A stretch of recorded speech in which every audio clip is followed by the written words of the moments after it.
जी बिस्मिल्लाहिर्रहमानिर्रहीम अस्सलाम वालेकुम। क्या हाल है जी? सारे ठीक ठाक हो? उम्मीद करने हैं सारे ठीक ठाक हो। सो अल्लाह ताला खुश रखा सारे ही तो अपने हिफ्ज़ो ईमान च रखन।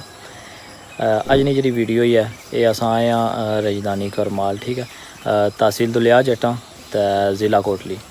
इत्थै अंकल होर एक सदर ना आया उन्होंने, ठीक है, काफ़ी टाइम मेहनत मजदूरी की ने इत्थै करमाल ने रिहायशी है तो काफ़ी टाइम मेहनत मजदूरी की ने। पहले टायरां दी दुकान शकान रखी ने, उत्थै आने के नहीं सी कोई सिस्टम चलना। फिर काफ़ी टाइम ड्राइविंग की ने, ट्रैक्टर नहीं, ट्रैक्टर ड्राइवर ही रहे।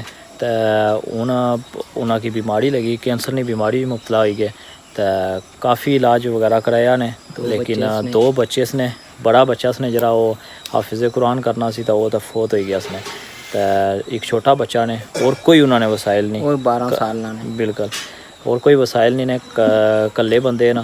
तो इलाज वगैरह कराया ने लेकिन नीस ने कोई सिस्टम चलना। तो ज़ाहिर बीमारी उसकी पता कि ऐसी लगेगी कि बड़ा बंदा मजबूर हो जाना।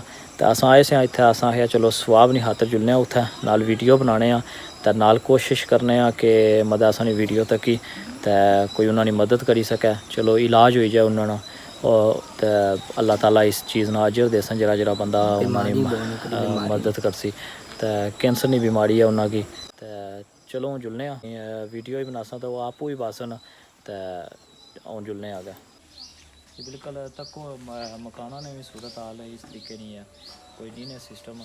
तो काफ़ी गुरबत भी ज़िंदगी गुजारी ने, अंदर भी चेक करो कोई बड़ा बुरे हालात है, ठीक है। आई गर्मी कोई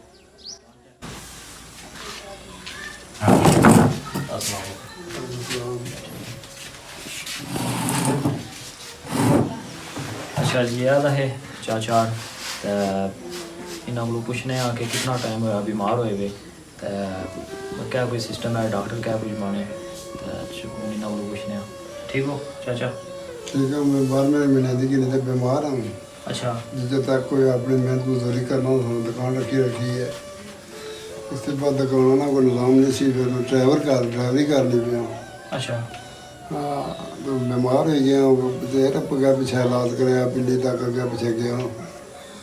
तो हूँ बस बेबसी हो गई है माड़ी, कोई भैन भरा को मदद कर सकना। कितने बच्चे हैं इंसान? बच्चा एक ही है, बड़ा बच्चा फौत हो गया सी, एक है 12 साल का बच्चा है। अच्छा, हाँ ठीक है जी। आप बच्चा भी इन्होंने नाल ही बैठा हो तो बेबसी हुई है हमारी, उनको वसाइल भी नहीं है हमारे। भैया इन्होंने एक बच्चा है, बच्चा भी कोल बैठा उन्हें चेक किया उसी ने सो, ठीक है। बड़ा बच्चा इन्होंने जरा वो फौत हो गया, दरसा भी सी हाफिज़ कुरान करना सी तो फौत हो गया। तो पहले इन्हें टायरां की दुकान रखी उत्थे मेहनत मजदूरी करने रहे, उत्थे आने के निज़ाम नहीं सी कोई सही चलना। तो फिर ट्रैक्टर की ड्राइवरी की ने, तो ड्राइवर भी रहे काफ़ी टाइम। तो हूँ बीमारी जरा ना इन्हों की लगी, तो इन्हों की तुसें कस नहीं बीमारी है डॉक्टर दसने? कैंसर दसने जी बिल्कुल, कैंसर की बीमारी दसने। तो वैसे भी तुसा की पता कि एक आम बंदे ने जरा ना जिंदगी जीना बड़ा मुश्किल हो गया इस महंगाई ने दौर में। तो ये दसने कि और कोई वसाइल ही कोनी ना, इन्होंने कोई बड़ा बच्चा आ जरा कोई कमाई करे। तो निज़ाम हर बंदा इसलिए इतना तंग है कि सोची नहीं सकने, ज़ाहिर महंगाई ना दौर है।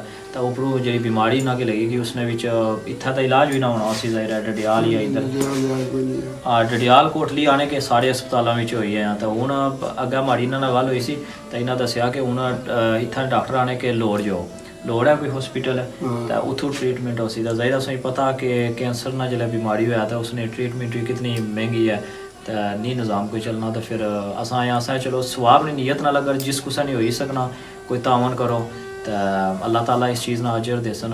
तो अल्लाह की राह विच अगर पैसा खर्च करसो तो अल्लाह ताला उस पैसे विच और बरकत पासा। इस बंदे ने कुछ तौफीक हुई तो जरा कोई हेल्प करना चाहना तो असा नंबर इन्होंने दियो, डायरैक्ट तुसा रबता इन्होंने करना। वो कैमरा मारो, ये इन्होंने भतरीआ आ, ठीक है। तो इन्होंने नंबर असा देसा तो जिस कुछ रबता करना हो और डायरैक्ट इन्होंने कॉल करी सन तो रबता करी सन। तो असा फिर एक बार सारे का ये रिक्वेस्ट करने कि जो जिथा तक हो सकना अगर कोई मदद करी सकना तो ज़रूर करो। तो चलो तुसा की भी स्वाब हो सी, अल्लाह ताला इस चीज़ ना अजर देने ला। तो बाकी इन्ना तुसा की पहले ही दसिया कि इन्ना आई सी पहले कोई यह सिस्टम नहीं सी, ना कुछ के हाथ फैलाए ने, कुछ भी नहीं किया ने। लेकिन बीमारी जिसलै आई जाए ये बुरा वक्त इन्ना पर नहीं, ये असा बड़ी अच्छी सकना, तुसा बड़ी अच्छी सकना, कुछ बड़ी बुरा वक्त अच्छी सकना, ठीक है। बुरा वक्त को जरा होना ना वो बाई का नहीं कुछ खींचना। تے برے وقت وچ جدوں انسان ایک ہے وہ دوے انسان دی مدد کرسی نا تو اللہ تعالیٰ بھی اس چیز نال اجر دیسی تے بندہ وہ بڑا خوش قسمت ہونا جڑا دوے انسان دی کوئی مدد کری سکے. تو میں ریکویسٹ کرنا ایک باری پھر تساں اگے کہ لازمی ہے جڑا بندہ ویڈیو تک سی انہاں اگے ریکویسٹ ہی کہ اللہ تعالیٰ نے رضا نہیں خاطر انہاں نے کوئی مدد کرسو ٹھیک ہے جتھا تک ہوئی سکے کسے کو. تو چلو ٹھیک ہے پھر ویڈیو یہ بنانے کا مقصد سی نہ اساں خود ہی تھا اساں دسی رہا اگر ویسے پوسٹ لاساں یا کوئی بھی کسے پاساں تو وہ اتنا عمل نہیں ہو رہا لیکن خود انہاں تساں کی دسیا کہ تکی سکنے ہو انہاں سسٹم ہی نہیں کوئی چلنا پیا تو بڑے مجبور ہے انسان بڑا مجبور ہونا تھا کسے کا ہاتھ پھیلانا ویسے تو کوئی کسے شوق نہیں ہونی تو لازمی ہے جرا نہ کوئی کرسو انہاں نے بارے وچ تے کوئی ہیلپ کرسو.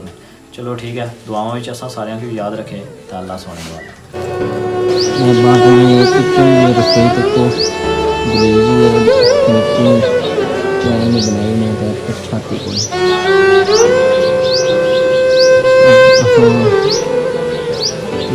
سارے کے